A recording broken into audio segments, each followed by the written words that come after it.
ቅዱሳን የእግዚአብሔር ልጆች እንደምናችሁ ደህና ናችሁ ወይ? ሰላም ናችሁ ወይ? እንዴት አላችሁ? አሁን ደግሞ ያው ወደ መጨረሻው ወደ ማገባደጃው እየተቃረብን ነው ያለነው እና አሁን ደግሞ ዛሬ በሌላ ርዕስ ላይ በተለይ ከዚህ ቀደም በነበረው ጋር አብሮ የተያዘ ርዕስ እንቀጥላለን። ግን ጌታ እንድናገረን እንጸልይ። ቅዱስ አባታችን ሆይ በጌታ በኢየሱስ ክርስቶስ ስም በዚህ ሰዓት ዛሬ ደግሞ እንድትናገረን እለምንሃለሁ።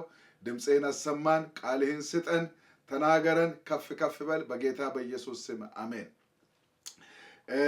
ምንድነው በዚህ ሰዓት የምንመለከተው? የጸሎት ወቅት ወይንም ደግሞ የምሽግ ጸሎት ወይንም ደግሞ የጸሎት ሪትሪት ፕሬየር ሪትሪት ወይንም ሲዘን ኦፍ ፕሬየር በሚል ሐሳብ ነው የምንመለከተው። የእግዚአብሔር ቃል እንደዚህ ይላል። አንደኛ ነገሥት ምዕራፍ 17 ላይ ከቁጥር 2 ላይ የእግዚአብሔርም ቃል እንዲህ ሲል ለእርሱ ወይንም ለኤልያስ መጣለት። ከዚህ ተነስተህ ወደ ምስራቅ ሂድ፣ በዮርዳኖስም ትይዩ ባለው በኮራት ፋፋ ውስጥ ተሸሸግ፣ በወንዙም ትጠጣለህ፣ ቁራዎችን በዛ ይመግቡ ዘንድ አዝዣለሁ። ሄደም እንደ እግዚአብሔርም ቃል አደረገ። ሄዶም በዮርዳኖስ ትይዩ ባለው በኮራት ፋፋ ውስጥ ተቀመጠ። ቁራዎችን በየጠዋቱና በየማታው እንጀራ ስጋ ያመጡለት ነበር። ከወንዙም ውሃ ይጠጣ ነበር። ከብዙ ቀንም በኋላ በምድር ላይ ዝናብ አልነበረምና ወንዙ ደረቀ። ተነስተህም በሲዶና አጠገብ ወዳለችው ወደ ሰረጵታ ሂድ፣ በዛም ተቀመጥ፣ እነሆም ትመግቤ ዘንድ አንዲት ባልቴት አዝዤልሃለሁ የሚል የእግዚአብሔር ቃል መጣለት። ተነስቶም ወደ ሰረጵታ ወደ ከተማይቱም ወደ ሰረጵታ ሄደ ይላል። ከዛ ምዕራፍ 18 ላይ ከቁጥር 1 ላይ ከብዙ ቀንም በኋላ በሶስተኛው ዓመት ሂድ፣ ለአክዓብ ተገለጥ፣ በምድርም ላይም ዝናብ ይሰጣለሁ የሚል የእግዚአብሔር ቃል ወደ ኤልያስ መጣ ይላል። የሚገርም ነው። ያ ማለት ምንድን ነው? 3 ዓመት በእግዚአብሔር ፊት የሚያሳልፍበት ጊዜ ነበር። የቆይታ ጊዜ ነበር። አገልግሎቱን፣ ስብከቱን፣ ምኑን በሙሉ ያቆየበት ጊዜ ነበር። እግዚአብሔር በተለይ ምንድነው ይሄ የቆይታ ሰዓት፣ የምሽግ ሰዓት ከእግዚአብሔር ጋር የምናሳልፍበት ሰዓት ነው። ኤልያስ ታላቅ አገልጋይ ነው። ታላቅ ነቢይ ነው። በአካል ወደ ሰማይ የተነጠቀ ማንም ሰው የለም። እየዞረ እንዲሰብክ እግዚአብሔር ተሸሸግ አለ፣ ተደበቅ አለ። ከተደበቃ በኋላ እግዚአብሔር ትልቅ ነገር እንዳደረገ እንመለከታለን። የምንኖርበት ዓለም ታላቅ መከራ የሞላበት ዓለም ነው። ኑሯችንም በጣም የተወሳሰበ ነው። ሰይጣንም ባልተጠበቁ ታላላቅ ተግዳሮቶችን በሕይወታችን በቤታችን ድንገት ብቅ እያደረገ የሚያጨናንቀን ዘመን ውስጥ እንገናኛለን።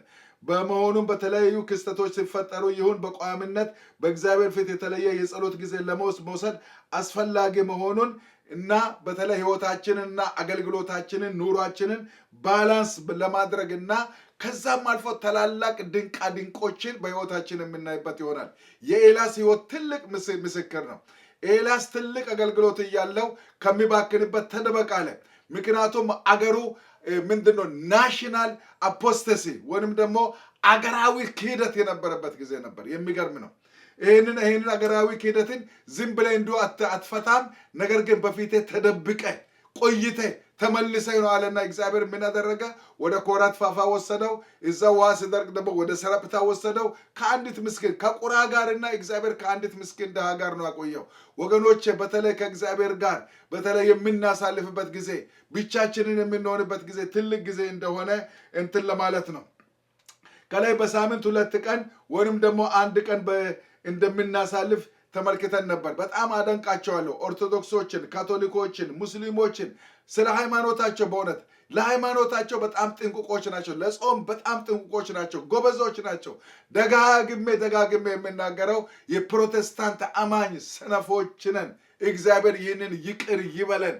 ከራሴ ጭምር እግዚአብሔር ይቅር በለኝ። እንደው በጸጋ ስለምንተማመን ስለምንደገፍ በተለይ በጾም ጸሎት ላይ የምንሰጠው ትኩረት በጣም ዝቅተኛ ነው። ሰይጣን ምን ያህል እንደሚፈራ ልነግራችሁ አልችልም።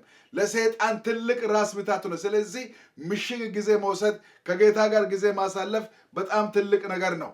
በተለይ በተለያዩ ዓመታት በአብያተ ክርስቲያናት ይታወጃል። በጣም እግዚአብሔርን አመሰግናለሁ። ይሄ ትልቅ አበረታች ነው። ግን ብዙ ቦታ ላይ እየተዳከመ መምጣቱ ያሳዝናል።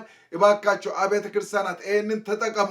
በከተማ ደረጃ አዋጅ፣ እንደገና ደግሞ በቸርች ደረጃ አዋጅ ያስፈልጋል ሁሉ ጊዜ። ምክንያቱም ለምንድነው ዲስቻርጅ የሆነውን ሪቻርጅ የምንደረግበት ነው። በአገልግሎት ዲስቻርጅ እንሆናለን። በተለያየ ሁኔታ ዲስቻርጅ እንሆናለን። ያ ማለት ምንድነው? ያወጣነው ኤነርጂ እንትን እኮ ሞባይል እኮ በየቀኑ እኮ እንትን ኃይሉ ይወጣል አይደል? ሪቻርጅ እናደርጋለን። የጾም ጸሎት ጊዜ መውሰድ ማለት ሰውነታችንን ሪቻርጅ የምናደርግበት ነው። ስለዚህ አልችልም አንባል። አሸናፊ ጌታ አለን። የረዳን ጌታ አለን። እኛ ደግሞ የሽንፈት አዋጅ ደግሞ በራሳችን እንትን አንባል። ኃይልን በሚሰጠኝ በክርስቶስ ሁሉን እችላለሁ ብንል እግዚአብሔር ይባርከናል፣ ይረዳናል። ይህንን እንግዲህ እንዴት መጠቀም እንችላለን? ጥቂት ሐሳቦችን እንትን ለማለት እችላለሁ። አንደኛው በየወሩ ብቻል የ3 ቀናትን የጾም ጸሎት ጊዜ መውሰድ፣ በቃ ጊዜ መውሰድ። ይሄ በጣም አስፈላጊ ነው። በጣም ስለምንባክን በቋሚነት በሳምንት 1 ቀን ወይንም 2 ቀን መኖሩ ምንም አይደለም። ነገር ግን በእግዚአብሔር ፊት የእግዚአብሔርን ፊት የምንጠይቅበት ጊዜ ያስፈልገናል።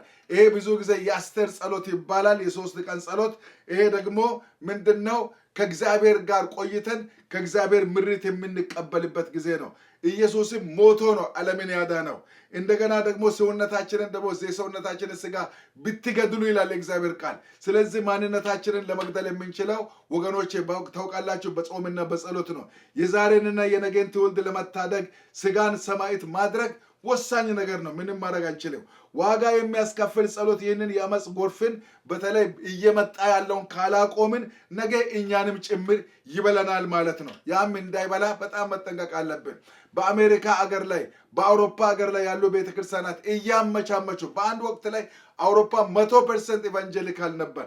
ዛሬ ግን 90% ኢቫንጀሊካል ነበር። ዛሬ ግን በጣም የሚገርማቸው ነገር በዓለም ደረጃ የአውሮፓ ኢቫንጀሊካል ቸርች 3.3% ብቻ ነው የቀረው። እንዴት ያሳዝናል! በእውነት እንዴት ያሳዝናል! ምቾት፣ ቴክኖሎጂ፣ እውቀት፣ አዋቂንን ማለት ከዚህ ሰዎችን አራቀ። ቤተክርስቲያን ሞተች ወገኖች። ስለዚህ ለዚህ ጉዳይ ይህንን አስበን ማድረግ አለብን።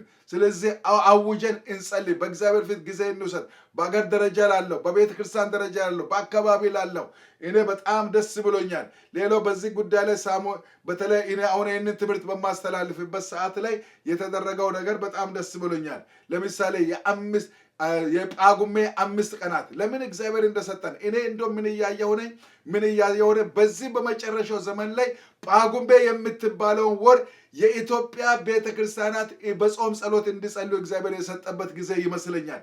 አሁን እኔ ጳጉሜ ላይ ነው ያለው። ዛሬ ጳጉሜ 5 ላይ ዛሬ ጳጉሜ 6 ላይ ሆኜ ነው ይሄንን ትምህርት እየተናገርኩ ያለው። ጳጉሜ 6 ላይ የመጨረሻ ዘመነ ዮሐንስ ነው።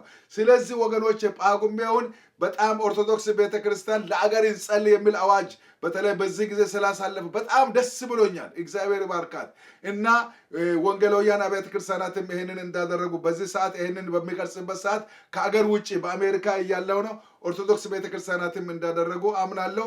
እኔ አሁን ባለሁበት ከተማ ላይ ያለች ቤተክርስቲያንም ይሄንን ጸሎት አውጃለች። እግዚአብሔር የተመሰገነው። በዚህ እግዚአብሔር ትልቅ ስራ እየሰራ ነው። ብዙ ጊዜ ድንገት ለሚከሰቱ ክስተቶች ጾም ጸሎት ወቅታዊ አዋጅ ያስፈልጋል። በሳምንት 2 ቀን 3 ቀን 1 ሳምንት ሙሉ እንዲህ አይነት ነገር በጣም አስፈላጊ ነው። ምክንያቱም እግዚአብሔር ይህንን ትልቅ ስራ ይሰራል። በኤአይፒኤም አንበሪቾ ዓለም አቀፍ የጸሎትና የወንጌል አገልግሎት ይሄ የተለመደ ነው። ድንገተኛ ነገር ሲመጣ 3 ቀን ጾም ጸሎት፣ 1 ሳምንት ጾም ጸሎት አዋጅ የታወቀ ነው። ለ40 ቀናት አንዳንድ ጊዜ ማወጅ ጥሩ ነው። ስለ ቢል ብራይት በሰፊው አይተናል። እነዚህ ነገሮች የእግዚአብሔርን ጉብኝት ያመጣሉ። ተአምራቱን፣ ምልክቶቹን፣ ድንቆቹን ያመጣሉ። በተለይ በምንጸልይባቸው ጉዳዮች ላይ እግዚአብሔር አስገራሚ የሆነ ጣልቃ ገብነትን ያደርጋል። በግል ሕይወትና አገልግሎት፣ በመስሪያ ቤት፣ ለቤተሰብ፣ ለቤተ ክርስቲያን እንዲሁም ለአገር እግዚአብሔር ትክክለኛ ራእይን መገለጥን የሚሰጠንም ጊዜ በተለይ በዛ ጊዜ ነው። እንደገና ደግሞ የሕማማት ሳምንት በጣም ጥሩ ጊዜ ነው። የሕማማት ሳምንት ፓሽን ዊክ ነው የሚባለው። ኢየሱስ ክርስቶስ በኢየሩሳሌም ከተማ ተቀምጦ በጣም ልቡ ስለታመመ ልብ የሚያሳምም ወይንም ደግሞ አእምሮን የሚያሳምም ስብከት በጣም ልቡ ነው የታመመው። ገና ወደ ቤተ መቅደስ ስገባ ቤቱ የሌቦች ዋሻ ሆኖ ነበር። ቤተ መቅደሱን ሲያይ ይፈርሳል አለ ጌታ ኢየሱስ። እናንተ ግብዞች እያለ ሰበከ። ስለ አመፀኛ ልጅ ሰበከ። ስለታመመ ነው ጌታ ኢየሱስ ክርስቶስ። ስለዚህ ከእርሱ ጋር አብረን መታመም እንችላለን። አብረን መታመም እንችላለን። የምንታመመው በጾም ጸሎት ነው። የሕማማት ሳምንት ጸሎት ለኢትዮጵያውያን በጣም አስፈላጊ ነው። ፓሽን ዊክ የሚባለው እግዚአብሔር የሚረዳን እግዚአብሔር ብረዳን ይሄንን ብንጠቀም በጣም ትልቅ ነገር ነው። እኛ ኢትዮጵያውያን እግዚአብሔር የባረከን ሰዎች ነን። እግዚአብሔር ያሰበን ሰዎች ነን። በብዙ ነገር እግዚአብሔር እንትን አድርጎናል። በተለይ በዚህ ጉዳይ በሚመለከት አገልጋዮችን በጌታ ፍቅር እመክራችኋለሁ።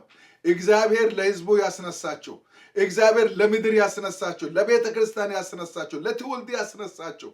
እግዚአብሔር እናንተን ይፈልጋል። በሁለት አቅጣጫ ነው የሚፈልገው እግዚአብሔር። አንደኛ ራሳችሁ ይህንን ልምምድ እንድትለማመዱ፣ ሁለተኛ ሕዝብን ደግሞ እንድታስተባብሩ። ሕዝብ ፈቃደኛ አይሆንም፣ እውነቱን ነው፣ ይደክመኛል ብሎ ስለሚያስብ።